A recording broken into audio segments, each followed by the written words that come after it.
166 centimeters in feet?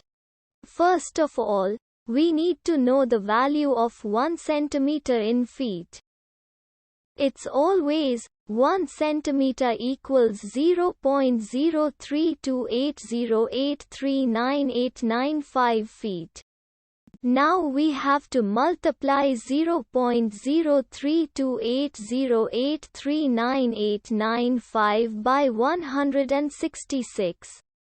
Therefore, 166 centimeters times 0.03280839895 feet equals 5.446194227 feet.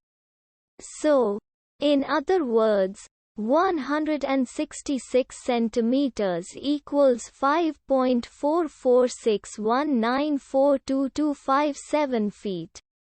We hope you have enjoyed this video. Please like and subscribe to our channel for more videos like this.